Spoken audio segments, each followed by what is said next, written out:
That can also become a part of the narrative. See, we bend the iPad anyway, just so that. Your hands better pain because you got everything right or wrong, rather. You got everything wrong in your first predictions. Why the silence? Oh, sorry, I zoned out for a second. So sorry.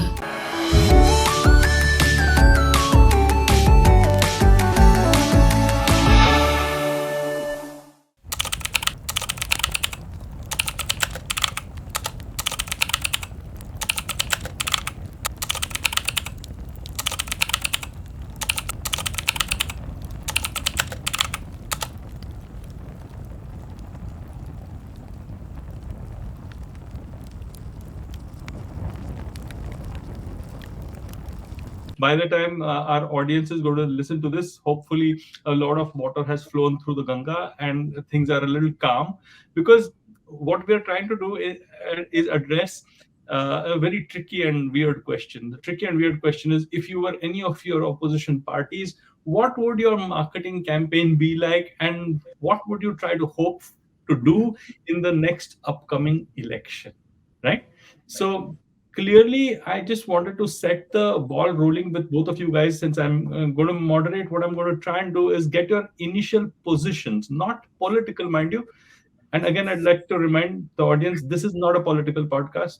The idea is not to get who supports whom over here, even though Swapnil has worn a particularly saffron like uh, jacket. What I want to do is I want to figure out. Yeah. Keep your friends close and your enemies closer. Okay, all right. So what I want to do is, see, this is not about who supports whom. This is about what you would do if you were in the beleaguered opposition parties, because I think what we can do is learn a lot of marketing lessons and angles from here. So that's the reason why we are having this conversation. Now, having said that, I want to just, in one word, or no, I will allow a lot of more words later on, but in one word or maybe two words, I just want to understand our initial positions as to what we think, just so that the record is straight.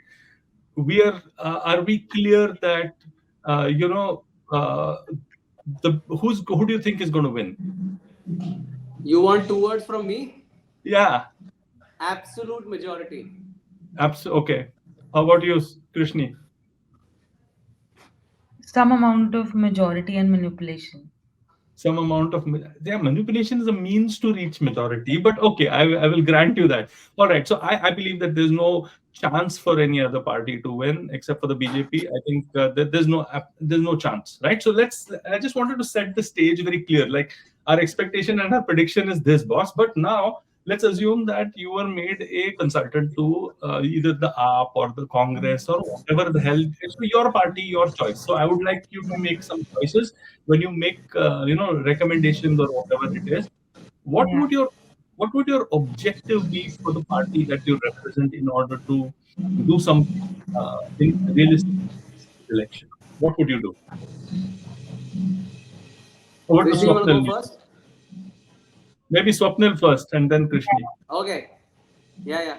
Given that the broadband lords are a little kind On your on me side. today, so I'll let them be.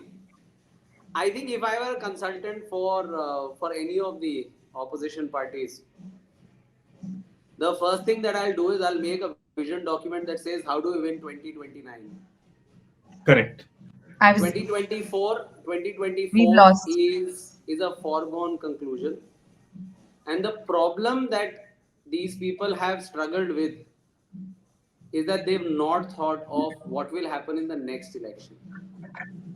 Yeah, honestly, don't blame them. I think they all there was a moment in the 2019 elections, and I'll put that to kind of set the context. There was a moment in 2019 elections where possibly BJP was on a weak wicket, but I think the thing to learn from them is that they have understood their consumer It's okay. perfectly. We can edit. They've understood their Yeah, consumer. Yeah. they've understood their consumer absolutely perfectly. As a pure brand, yeah, they come across as meaningful. Uh, they're not differentiated, but they're definitely distinctive. If I were to follow Byron Sharp. Byron Sharp's thing of saying, if you can't be different, be distinct. Oh, they're distinctive and they're salient. Yeah. The biggest thing that they've done over and over again is that they have led the agenda. They have always driven the topics of discussion, and therefore, and what they've gotten everyone else to do is that they've got everyone else to follow them. Right? Yeah. Including, and if I were to kind of take the absolute latest example, just a couple of months back, yeah, go back to what happened. There was an India versus Bharat discussion that happened for G20. 15 minutes. There was what will be the agenda of the new parliament for 30 minutes.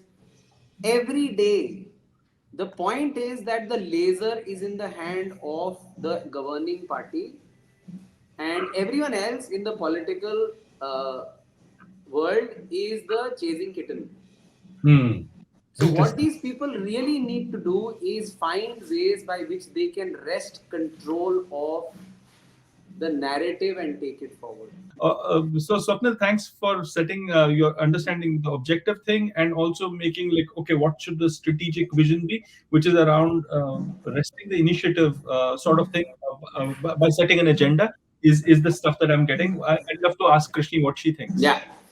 So I think I really appreciate them for the marketing that they are bringing on board, and all kudos to them. But I feel like for the opposition, there's still some sort of a gap in the market, and I have this from my personal experience. So back in 2019, the CAB topic was quite hot, and there were news of riots, etc. And I chose to fly on a date where this was literally hot in Delhi and land in the middle of it. And my parents and everybody was petrified that dange honge and all of this jazz is going to happen. So here is me sitting in Bangalore, having no formal news network to follow, but a complete digital point of view. And everything I'm seeing online, like with influencers, etc., is trashing this government, completely trashing this government. And these are, mind you, unpaid voices, who are just general vocalists for the society. You can almost call them Krantikari, who want to have the other voice heard. These are the kind of evils that are happening. Cut to me landing in Delhi, my parents having a panic attack, like, what is my daughter doing flying on this day? I get home and everything is normal. We're having gajar halwa, and the topic that's going on happens to be political. And we reach to a very heated debate where I've absorbed the fact that, okay, these guys are totally sold on this. Yeah. And I'm coming from a very different point of view. Cut to where I'm thinking, I think there is a gap in the digital media space where a lot of the Gen Z and millennials are sort of untapped because they are raising these questions. I mean, I can see it on my batchmates' profile, etc. And I feel when it comes to all the opposition parties, there is a point of attack they can hit, where I don't know, for some reason they're all trying to play hush hush about, like, raise questions on this, talk about the fact that there is a lot of misinformation happening in the country, like, we are in a time where we shouldn't be media dark, but we happen to be in a lot of spaces. Like I was telling you, there's this Statistia article that just came out 2 days back that India is marked in the blood red, like number one country with maximum amount of misinformation. And I feel, while they may not be accurate about all the facts that digital media is spreading, it may be like the one hook that they could start with to at least start questioning. And I completely agree with Swapnil. 2024 is a far-fetched dream, but 2029 could be a reality for the opposition. So hold on, Sorry. Swapnil. What I'm hearing from both of you is a commonality in objective, which is, okay, forget 2024, let's focus on 2029. And also what I'm hearing from Krishni is the germs of some strategy. Krishni, you spoke about Gen Zers and millennials, but I'm wondering whether they are the exception to the rule.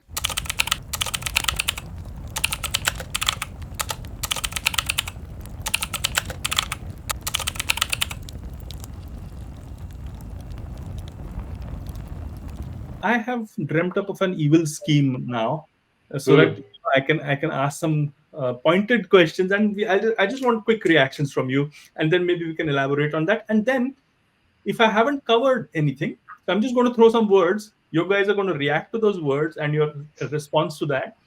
We'll move to the next word, the next word, and the next word. And if I've missed out on a word that I should have used, maybe Swapnil, Hmm. we can throw in their own words and we'll have a reaction. How does that sound? Sure. Okay. Very interesting. All right. So the first word that I got for you is the Bharat Jodo Yatra. Reactions. What you have to do is tell me why you think it worked or didn't work at all, and is there a lesson in marketing from this? Who wants to go first? Who's less Go, sleepy Krishni, go. now? Um, I feel like more than Bharat Jodo, No, it no, was no. Stick to Bharat Jodo first. Stick to I Bharat. the vibe of Bharat Jodo may just have been Modi Todo. I was just last night I was watching like YouTube random stuff, and last night with Oliver's recommendations came, and within 6 hours, like that video had, like as expected, some million views. Interestingly, like I like while we had the last discussion, I completely forgot that there is so much other form of media. I mean, we discussed it multiple times, but like there is so much fragmentation and distribution of media that even if you buy out the traditional houses, this like Modi and team will work on the government, but maybe like there were these like hotspots of um, I would say like media channels, like influencers, etc., where this might have hit a spot. And I guess it was a blind spot for everybody else because if you see the states where like Congress, let's say, won or other parties won, the literacy rates or the youth rate were significantly higher there. So I remember in Hmm. the last one we had discussed ki maybe figure it out with youth. So somewhere they got it right. Maybe Bharat Jodo is the umbrella campaign, but it was more like dissing on Modi. And if you go and see that video,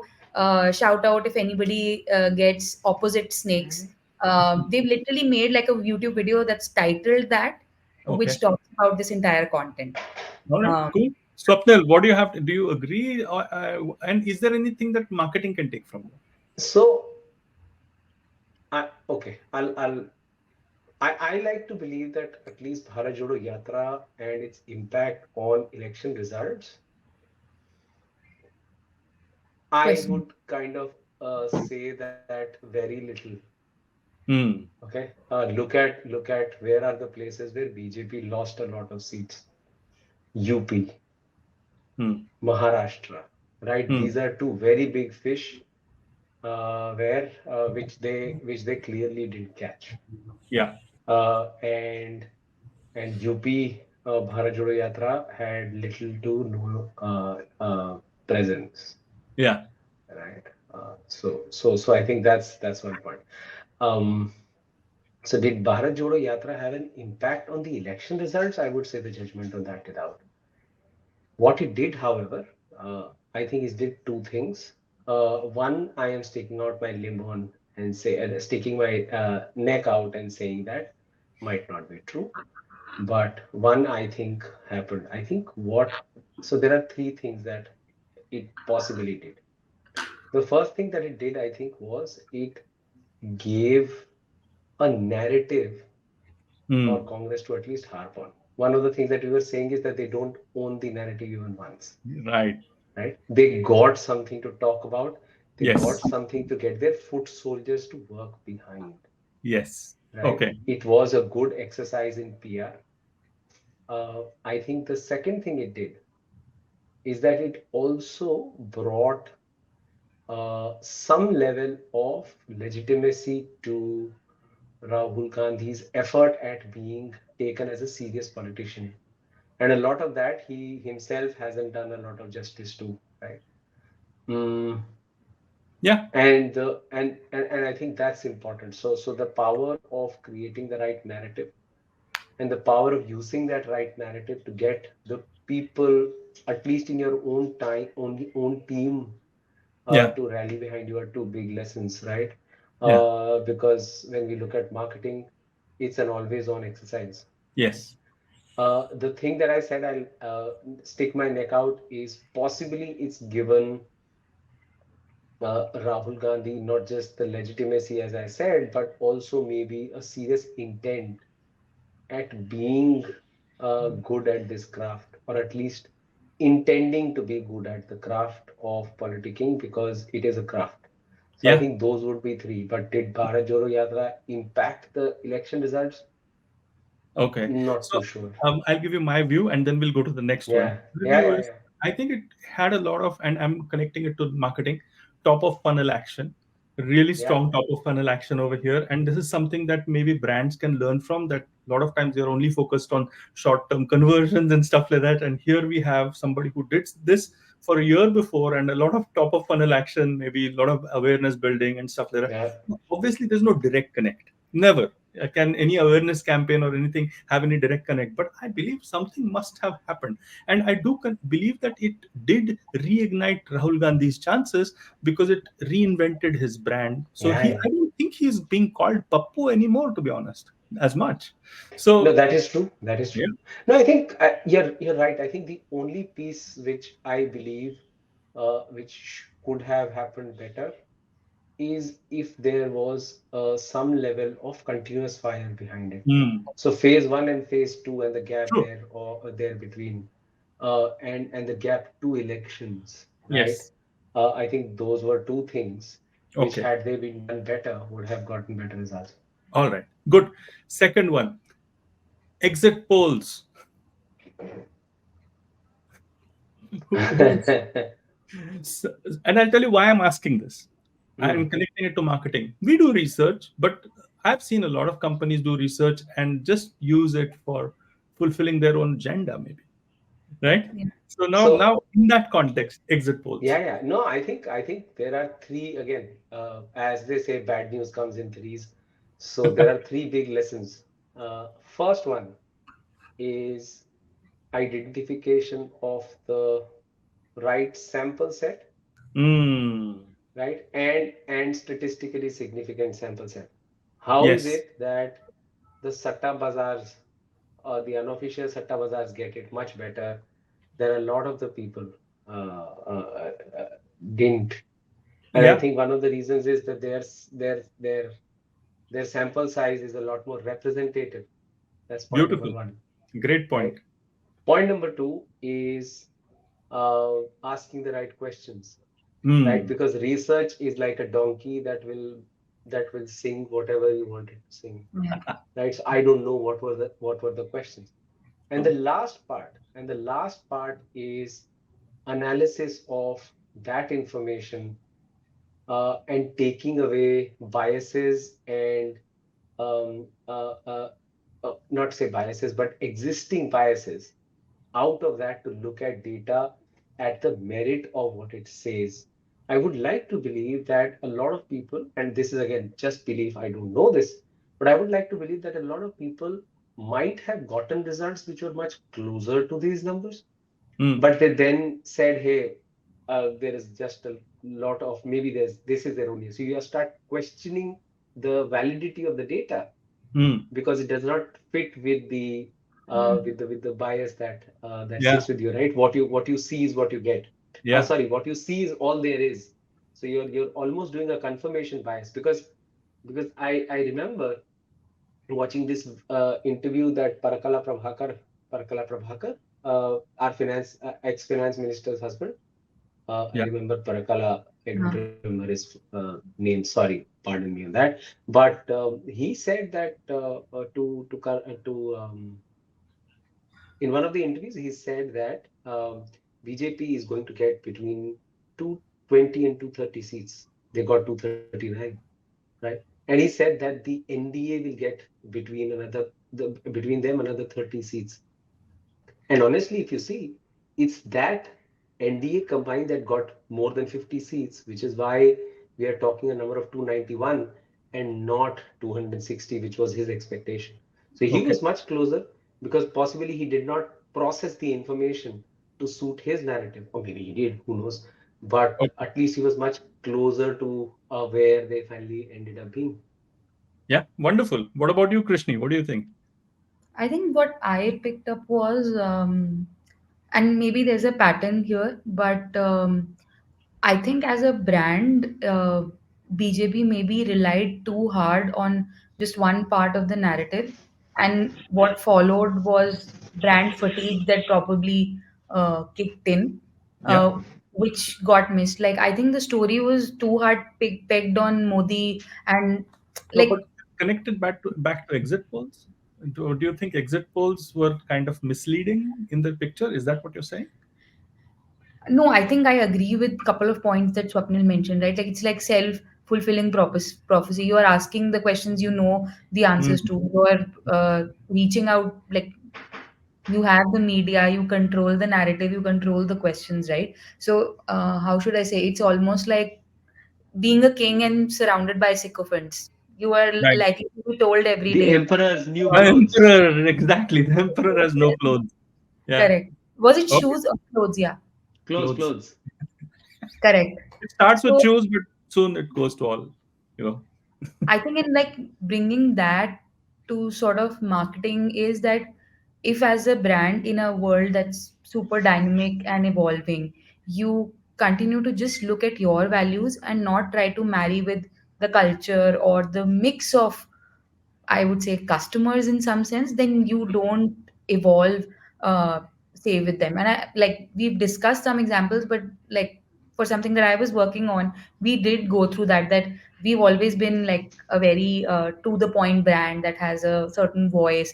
But hey, Mm. now that this Gen Z is coming, which has its own lingo, do we only adopt to the lingo? What parts Right. of our original values do we retain, and what do we adapt to keep the market in mind? I feel like that may be a blind spot. And maybe I'm coming back to that point again and again, but I feel to me that's like the biggest lesson, that how to stay on top of, okay, which cohort will drive a good amount of decision, like Yeah. swinging decisions as a brand. Like decision making can happen anywhere, right? Like, example of like Gen Z maybe not choosing Coke because they're health conscious, Right. right? And ditching all these brands. अभी वो जागो ग्राहक का equivalent campaign is doing well, which is called Read the Label or something. The food farmer guy is doing that. So I would say like focus on the new seeds also as you try to milk your cash cows Okay. as well. So as far as my response on exit polls is concerned, I think we learned a beautiful lesson on socially desirable responses. So I may have actually voted for somebody, but I don't know how the thing is going to be. So when I come out, I'm going to actually give socially desirable responses because I think the majority is going to be with somebody else. That's just an observation, right? So that is something for marketers we need to really understand. Don't go for Yeah. socially desirable responses. Yeah. So Yeah, that I was think it's called the do versus say bias. Like we say that a Yeah, lot. yeah, yeah. yeah, yeah, Just yeah, yeah. because we're sitting in a room, we're likely to have an opinion because we're so scared to share what Yeah. truly belongs to us. And like that sentiment was there, like in Exactly. 3% of persons, 5% Exactly. conversation. Exactly. Okay. Number three. Number three. Dhruv Rathi. He gave those four videos, right, back to back, that were like completely Modi attacking, and like the strategy of BJP also. Like at least Yes. I saw a bunch of them. I Yes. think beautifully done. Like really, power of social media has been used well. But sorry, I'll maybe let you ask your question before I jump No, on that. I just think Dhruv Rathi has been touted as a guy who actually single-handedly shifted the narrative from the BJP to this, and he's been quoted by a lot of really eminent journalists in the fact that he was giving a very balanced perspective, but he was like really hitting it hard, and he actually made an impact on the generation that you're talking about, Krishni, the Gen Zers, in a way that was completely unnoticed. So that is why I thought maybe what's your take on it? And I could see Swapnil shake his head, so maybe he has a completely different perspective on it. What do you think, Yeah, Swapnil? yeah. No, I'd love to hear what Krishna has to say. Yeah. So I feel this may have, but I don't know if he's the only influencer who's done Hmm. that.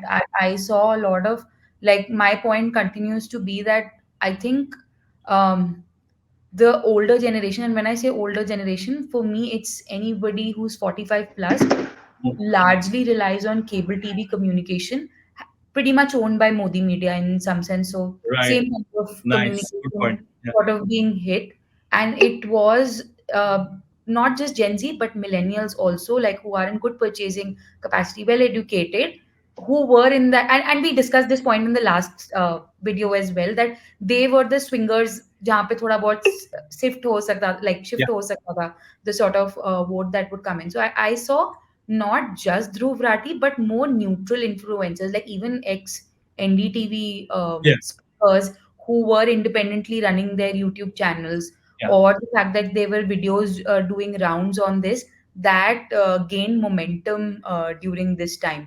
Yeah. And I think again another aspect that comes, how should I say, in the attention economy. I think in the boat episode, I'm not going to quote it well. I'm pretty sure I'm going to screw it up. But the way Swapnil articulated, right, कि एक वो था कि ये Apple है पर हम Hmm. Apple से अलग बोट कम्युनिकेशन है. I think those voices also became very apparent because there was those, like this was the clutter breaking thing in the attention economy. And even though it may have come to a lot of people in partial gaze, it gave that option to switch, I feel. But I don't know if it's single handedly him. I'm aware of the numbers he has. So, so I think there are two lessons for me. The first is I should know a little more about Dhruv Rathi. I know he's talked a lot. Hmm. I also know that Yeah. he's sometimes talked a lot of gibberish. So I think, but I think it always happens, right? You always take the grain and the shaft together, right? Yeah. To say that he's influenced elections and worked with the Gen Zers, if that is true, then I think the biggest lesson is the power of repetition, because Hmm. he's been doing it for years and years, Yeah. Beautifully put. right? Beautiful. If he's reached that tipping point where now 4 videos close to elections make an impact on the elections, He's built his that's a brand. power of repetition, because he's Yeah. been doing it for years. And for the Yeah. longest time, Dhruv Rathi does not rise to the top, Yeah. right? Does he have a lot of fan following? Yes. Yeah. But we also know that in today's world, as much as social media has the power to influence people, we also work in echo chambers, Yeah. right? So we want to hear what we want to hear, Yes. right? The Yeah. reality is, and I'm saying there are examples of people who end up succeeding, right? Ravish Kumar's News at Yeah. 9 got zero TRPs, and each one of his videos gets hundred thousands, if not millions, of views. So Yes. obviously he's doing something right, and he has a fan following of people who watch those videos, like we Yes. would love to have at some point in time, Yeah. right? But I think the big trick there, or the big lesson there, is the power of repetition, of being at it over and over and over again, so that you get to a stage where people Yeah. start believing what you're saying. Wonderful.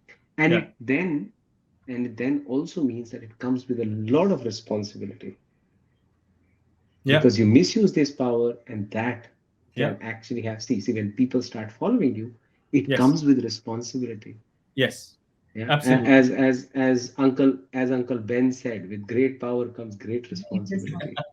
Yes. Yeah. Krishni, you wanted to say something. Yeah, to that, I actually have a question. So, if we go back to the original BJP campaigns, and sorry, like, because I want the marketing lesson to be clear. Warukwa Papa. Right? Because multiple times, like they were the OG inventors of repetition, right? Like Hmm. kind of like the jingle thing of washing powder Nirma. I felt Ab Ki Baar Modi Sarkar, the meme culture, um, they had it. Hmm. So what was it that Dhruv Rathi and all these influencers stood like in terms of information out that maybe the other form of communication didn't, right? Yeah. Because too much repetition may also be bad because you're like, stop singing the same song. Yeah. I Okay. mean, Valid, that's valid point. Valid No, point. I Yes. I like to add to this a little bit, right? I think Up Ki Baar 400 Par or whatever that was, that kind of reminded me of that whole India shining thing that Pramod Mahajan had done. And to be honest, that I thought that might work against people, because people somewhere the reaction to something like this, if India is shining so much, why is it not shining upon me at that point in time? And today 400, yeah, okay, but how is it impacting me, man? I think it could have had a bit of a difference. to people's perspectives. I don't know. True. What do you think? No, Okay. yeah, no, you're right, Krishna. I think there is that how much is too much, right? Mm, All media plans have the right reach and frequency number. It does yes. not mean 100% reach and infinite frequency Okay. because cost is not a challenge here. Yeah. Yeah. Okay. All right. Yeah. Good. So fourth, third, I don't know which one, but the next one. Let's talk about what happened in UP, and to a smaller extent Maharashtra. But what happened in UP? Was there niche marketing involved?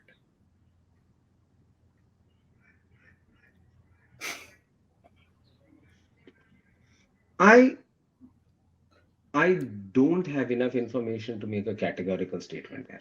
Right. Yeah, and unlike a lot of marketers, I don't want to wing it either.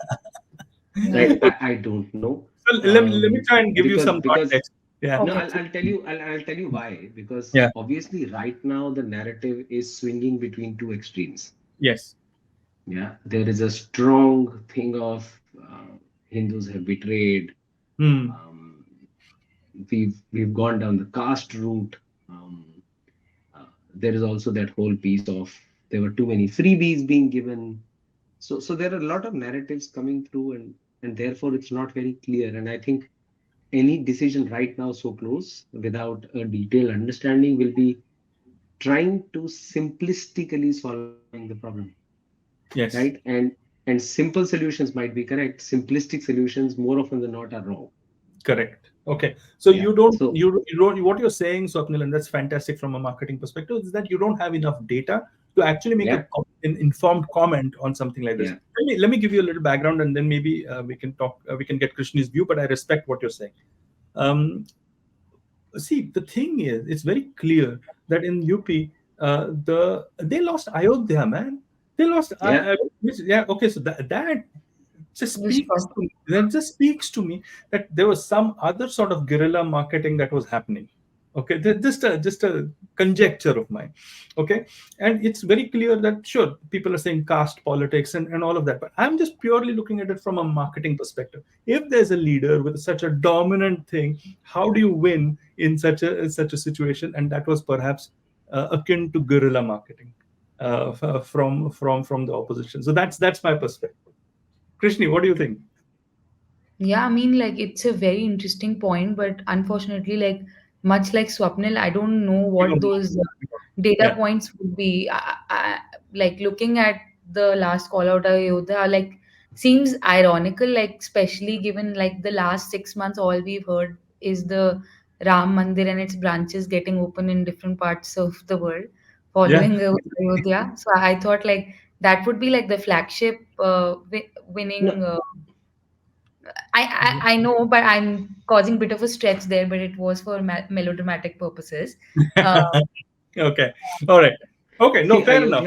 Ayodhya's ये point, ये and ये on ball हम this, well left करते हैं. We'll but एक leave the बहुत छोटा सा point on Ayodhya, which is that I think a lot of us are mistaking Ayodhya and the temple there as the function of everyone who stays in Ayodhya.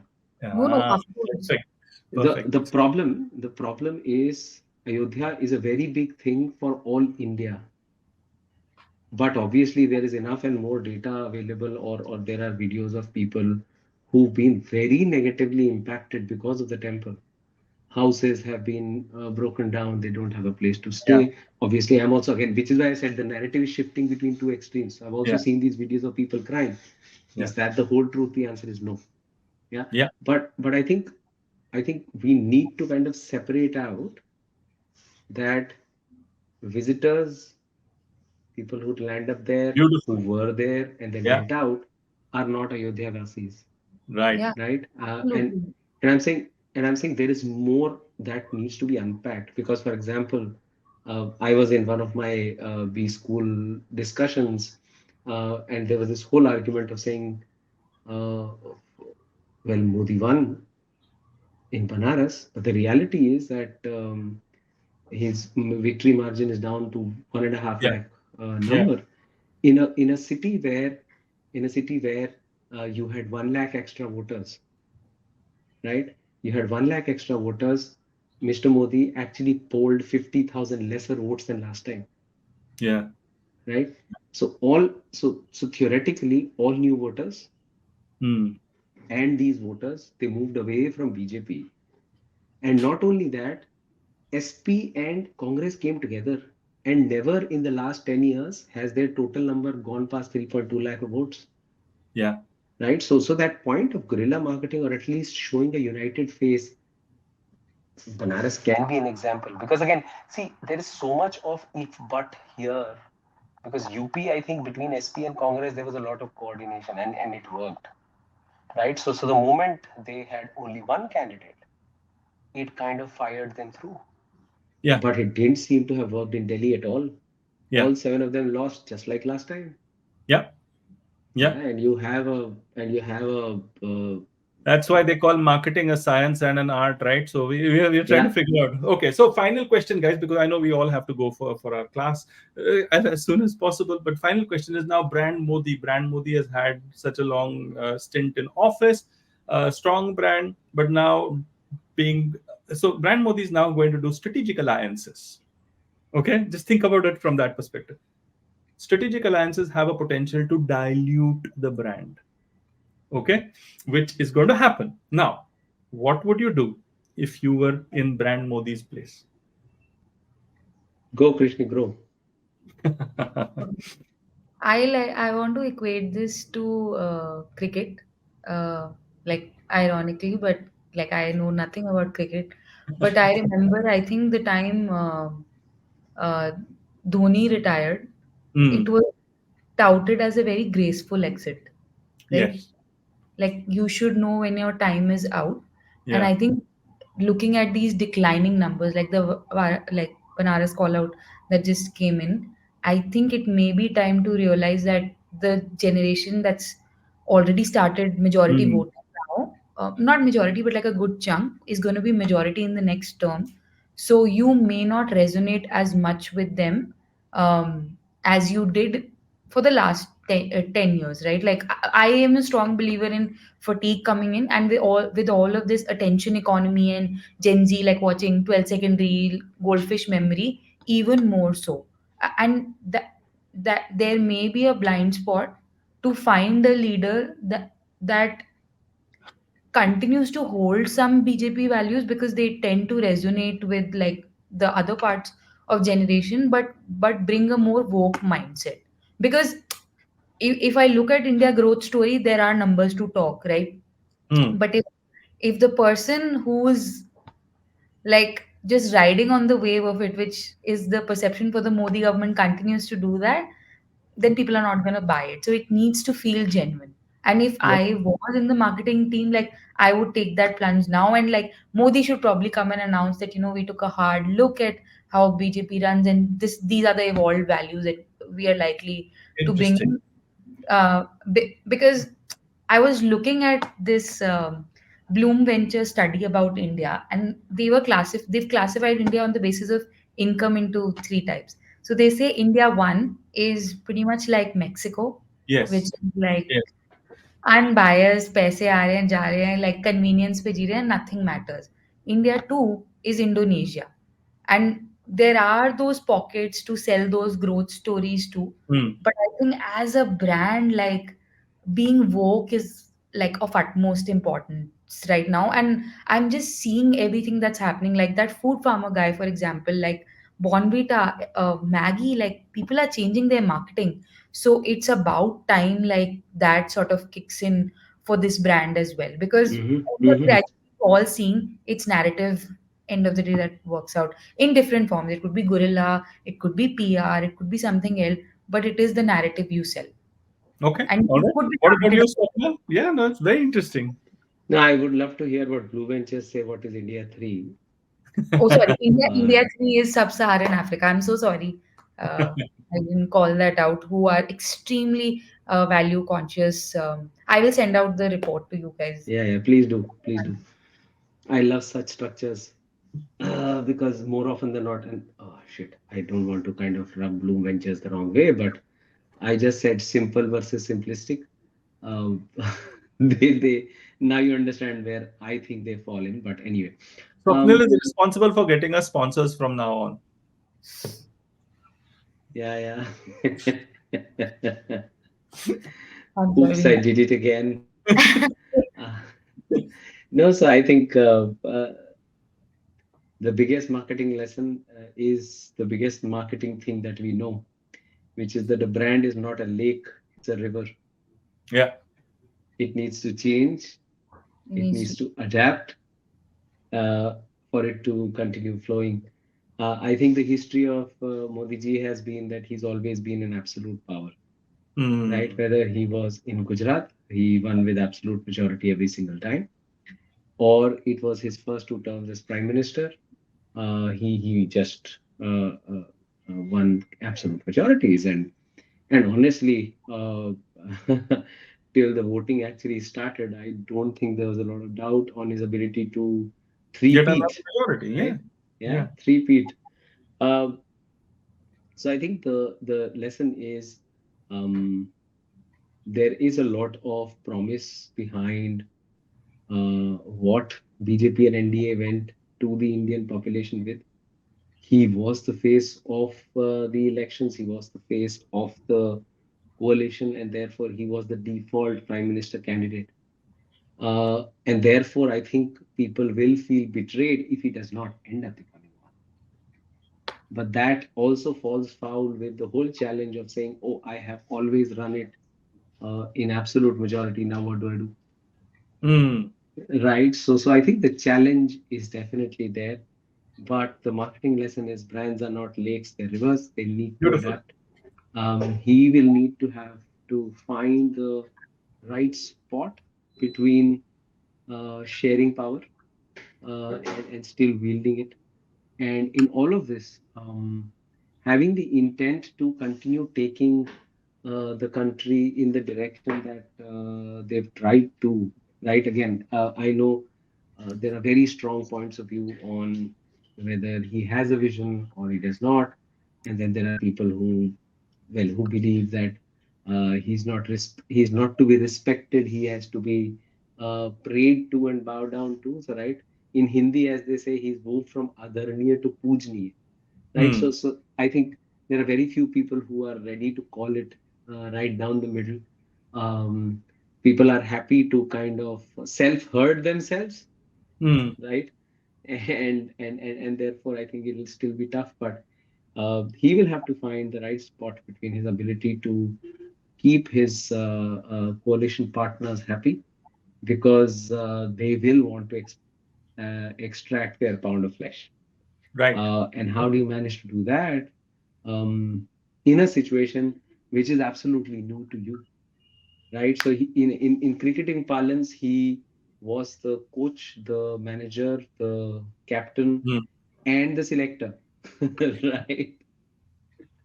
Yeah. And I Okay. think that will, Good. and I think that will be the challenge for him. Wonderful. Just a couple of comments on this from both of you. I think it depends upon how neuroplastic he is. It genuinely it depends upon how neuroplastic he is, yeah, how open he is towards change, and that is anybody's guess. I'm going to stop this at this point in time, but leave it with one nice fact from a sleepy Swapnil to Oh no, bright. no, no. There's always a fact available. Yeah. So given that this is happening in a hotel room on a chutti in Thailand, do you know that Thailand is one of the maybe less than 20 countries in the world that were never colonized? Oh really? I did not know that. Thailand was never colonized. Wow. Wow. Even when, and this is interesting because all of the rest of Southeast Asia. Southeast Asia, every other country was. Yeah. And actually extended towards South Asia, every other country was. Wow, why Thailand though? was never Why? colonized. How did they get missed? The ability of the king to do the right deals with Hmm. the so-called colonizers, Strategic Wonderful. alliances. strategic What a alliances. wonderful fact to end with. By the way, guys, Krishni is definitely in India and I'm in the UK. Only Swapnil is enjoying himself in Thailand. And on that happy note, we shall call it a day Yes. today. Thank you so Yeah, much. yeah. Thank you for listening. Take All care. right. Bye bye. Yeah. Bye.